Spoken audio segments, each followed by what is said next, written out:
대문과 물길의 관계. 물이 흘러오는 방향으로 대문을 내면 청룡백호의 물을 거슬러주는 형태가 되어 길하다. 건물을 바로 둘러싸고 있는 담장은 청룡백호 산줄기의 축소판이며 대문은 수구에 해당한다.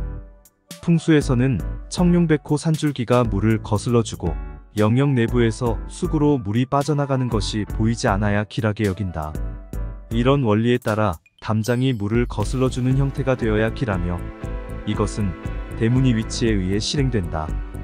그림과 같이 물이 집의 우측 그림으로 볼 때 좌측에서 흘러올 경우 대문을 우측으로 당겨서 물이 흘러오는 방향으로 설치하면 청룡이 물길을 거슬러주는 형태가 되어 길하다.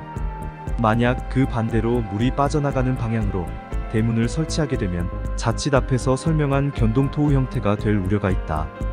이것은 수구를 따라 물이 흘러내려가는 것이 훤히 보이는 것과 같은 이치이다. 모든 재물이 대문을 따라 흘러가 버리게 된다. 견동토우에 관한 내용은 앞의 터와 도로와의 관계에서 설명하였다. 어호텔은 영역의 중심부를 차지할 욕심에 앞뒤의 풍수적 흉을 간과하고 말았다. 출처 구스러스. 어호텔좌의 정문이 견통토우형임에 비해 B호텔 중앙과 C호텔운 물길이 흘러오는 방향으로 정문이 나 있다. 지도는 대구 인근의 관광단지이다. 이곳에는 3개의 소규모 호텔이 있다. 호텔들의 규모, 시설 등은 대동소이하나 현재 어호텔만 잠정 휴업 상태이며 나머지 2호텔은 영업 중에 있다. 풍수적 관점에서 보면 어호텔은 긴 계곡이 바로 뒤를 치고 들어오는 수살과 풍사를 맞는 자리에 있다. 그리고 호텔 앞에 도로가 물길을 따라 나 있어 수구를 향해 곧장 뻗어가고 있다. 그런데 문제는 호텔 정문의 방향이 물이 빠져나가는 자리로 나 있어 전형적인 견동토우 형태가 되었다. 이런 입지와 구조에서는 아무리 악전고투하더라도 모든 생기와 재물이 빠져나가게 된다.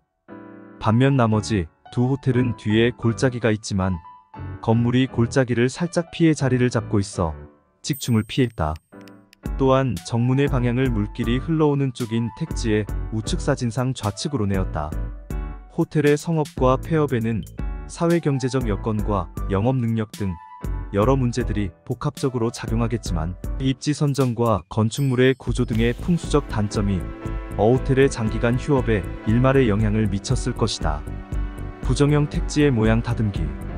각진 모퉁이는 욕심을 버리고 담장 밖으로 내쳐야 한다. 건물은 지기를 받는 곳이고 마당은 양기인 천기를 받는 곳이다.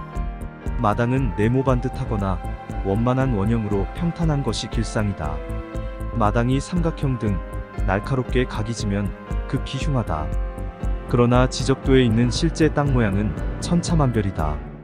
대부분의 택지에는 일부의 귀퉁이 부분이 있게 마련이다. 그러나 풍수의 관점에서 이런 귀퉁이 부분이 대단히 중요하다. 만약 귀퉁이 부분이 부드럽고 원만하게 조금 튀어나온 것은 길한 형상이나 삼각형 등 각진 형상이면 오히려 흉상이다. 그런데 문제는 택지 소유자의 욕심에서 비롯된다. 택지 구입 시 귀퉁이 부분의 값을 모두 지불했기 때문에 어떻게 해서든지 영역 속으로 넣고 싶어 한다. 그러나 과감하게 담장 밖으로 내쳐야 한다. 담장 영역은 최대한 사각형에 근접하도록 반듯하게 조성해야 마당 안에 길한 기운을 모을 수 있다. 밖으로 내쳐진 모퉁이 부분은 밭이나 화단으로 이용해야 한다. 좀 더 욕심을 버린다면 담장 모서리 부분을 각이 지게 하지 말고 부드럽게 만들면 마당 안의 기운을 보다 부드럽게 할 수 있다. 한편 마당 전체를 시멘트 포장하거나 큰 돌과 자갈 등을 까는 것은 좋지 않다. 열의 전도율이 빨라 여름에는 주위 온도를 끌어올리고 겨울에는 온도를 끌어내려 좋은 기를 발생시킬 수 없다. 마당에 깨끗한 잔디를 심는 것은 풍수적으로 무방하다. 마당에 인공연못을 파는 것 또한 좋지 않다. 인공연못은 물의 순환이 자연적으로 이루어지지 않기 때문에 조금만 관리가 소홀해도 오염되고 탁해져 나쁜 기운을 내뿜는다. 정원수와 정원서. 앞서 설명한 바와 같이 산줄기의 구분면의 안쪽을 얼굴이라 하고 그 바깥쪽을 뒤통수란다. 또 터에서 보았을 때 산줄기의 얼굴이 보이면 산줄기가 터에 대해 유정하다고 하며, 그 반대로 산줄기의 뒤통수가 보이면 산줄기가 터에 대해 무정하다고 한다.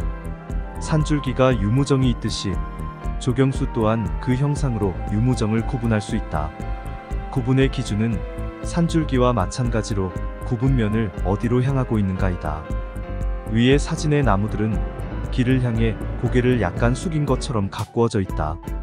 이것은 곧 보행자가 나무의 구분면의 안쪽인 유정한 면을 볼 수 있음을 나타낸다.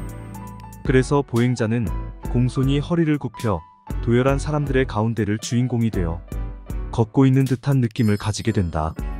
허리가 꺾인 나무가 고통을 호소하는 듯하며 불규칙적인 형상의 소나무군에서 강한 음기가 느껴지는 듯하다. 그 반대로 길의 바깥 방향으로 굽어져 있는 나무들은 보행자에게 나무의 뒤통수를 보이는 것이며, 이것은 곧 산줄기가 터에 대해 무정하게 구분면의 바깥쪽을 보이는 모양새와 같다. 이런 맥락에서 조경수의 형태가 과도하게 비틀어지거나 휘어진 것은 좋지 않다. 이런 형상은 마치 산줄기가 질서 없이 제 마음대로 날뛰는 겁광룡과 같으며 나무의 고통을 연상시킨다. 특히 휘어진 소나무군은 사진작가들의 단골 출사지이다. 그러나 이런 형상의 나무는 미학적 관점에서 아름다울 수 있으나 풍수적 관점에서는 유정하지 못하고 특히 강한 음기를 발산시킨다. 이런 나무는 묘지에서나 어울리지 사람이 살아가는 주택마당의 조경수로는 부적합하다. 정원수의 크기 또한 중요하다. 마당에 깨끗한 잔디나 작고 아름다운 나무를 심으면 집에 운이 번창한다. 그러나 뿌리가 깊은 큰 나무나 오래된 나무는 도끼를 내뿜음으로 피해야 한다. 지붕을 덮을 만큼 큰 나무는 집을 그늘지게 하여 양기를 차단하여 거주자의 건강을 해칠 수 있으며, 태풍이나 벼락으로 나무가 쓰러질 경우 건물을 덮칠 수도 있다. 정원수로 적당한 나무는 키가 작고 낙엽이 무성하지 않으며 사시사철 푸른 것이다. 작지만 곱게 자란 소나무, 사철나무, 오죽, 매화나무, 감나무, 석류나무, 살구나무, 대추나무 등이 무난하다. 정원에 돌을 가져다 놓는 경우에는 그 수량과 모양에 주의를 기울여야 한다. 기본적으로 적정한 수량의 정원석으로 정원에 포인트를 주는 정도로 만족해야지. 큰 돌을 많이 가져다 놓는 것은 좋지 않다. 돌의 모양은 둥글둥글하고 원만한 것이 좋으며 각지고 흉한 형상은 좋지 않다. 특히 왕릉이나 묘지에나 있을 법한 망주석, 문무인석, 동자석 등이 개인주택의 마당이나 음식점의 조경석으로 있는 곳도 있다. 식사하러 가는 손님들이 제사상 먹으러 가는 모양새가 된다. 묘지에 주로 설치되는 성물을 식당이나 주택마당 조경석으로 활용하면 흉하다. 도로가 배반하는 택지 다듬기. 도로가 배반하는 곳에 위치한 택지는 물이 흐르는 공격사면에 해당되어 교통사고와 화재의 위험이 높다. 이런 곳은 기본적으로 도로에서 최대한 떨어뜨려 건물을 배치하는 것이 최선이며, 도로와 택지 사이에 완충시설을 설치해 살기를 누그러뜨려야 한다. 그 반대로 택지가 가진 기운적 특성을 최대한 이용할 필요도 있다. 먼저 시지점에 있는 광고 간판을 어지점으로 옮겨야 한다. 도로가 배반하는 곳의 입구, 도로가 직교하거나 삼각점을 이루는 곳은 교통사고 가능성이 높다는 단점이 있지만 눈에 확 띄는 특성이 있다. 그래서 이런 곳은 광고시설물 설치 장소로 제격이다. 그리고 비지점에는 동일 간격으로 벽돌하단 등의 완충시설을 설치한다. 화단은 차도의 강한 살기가 바로 택지로 치고 들어오는 것을 막아주는 완충 역할을 할 뿐만 아니라 조경 기능을 겸한다. 마지막으로 시지점에는 담장, 나무나 생울타리 등을 식재하여 물을 거슬러주는 백호 역할을 하도록 한다. 도로가 배반하는 택지에서 광고판과 완충시설물을 적소에 잘 설치한 주유소. 잠잘 때 머리 방향. 잠잘 때 머리 방향은 배산 임수형으로 두어야 한다. 잠자는 방향은 가장 손쉽게 실천할 수 있는 풍수 비보법이다. 그러나 그 원리를 알고 나면 쉽게 무시할 수 없는 것이 또 잠자는 방향이다. 잠잘 때 머리 방향의 기본은 배산 임수를 지키는 것이다. 뒤로 산을 기대고 있기 때문에 머리 방향이 높고, 앞으로 물을 보고 있기 때문에 다리 방향이 낮다.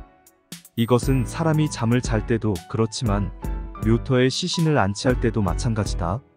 만약 방향이 반대일 경우 등산 가서 휴식할 때 뒤로 앉은 어정쩡한 자세를 십수년간 반복한다고 생각하면 된다. 평지형 주택이면 크게 영향이 없지만 산자락에 들어선 주택이나 아파트에서는 반드시 머리 방향을 배산 임수형으로 두어야 숙면을 취할 수 있다. 그러나 집 내부 구조상 배산 임수형을 지키지 못할 경우도 있다. 그림의 1번의 경우 머리 방향을 배산 임수형으로 두면 방문과 머리 방향이 직충이 되어 흉하다. 그래서 머리 방향을 방문으로 대각선 2번으로 두면 이번에는 배수임산형이 되어버린다. 이때는 3번과 같이 창문 쪽으로 머리 방향을 두면 된다. 방문과 머리 방향이 대각선이 되고 완전한 배산 임수형은 아니지만 그 반대는 피할 수 있다. 구조상 4번과 같이 배산 임수형으로 해야 할 경우에는 방문과 머리 방향의 직충을 피할 수 있는 작은 칸막이를 설치하는 것이 좋다. 잠잘 때 머리 방향은 배산 임수를 우선으로 하고 집 내부 구조를 고려한다.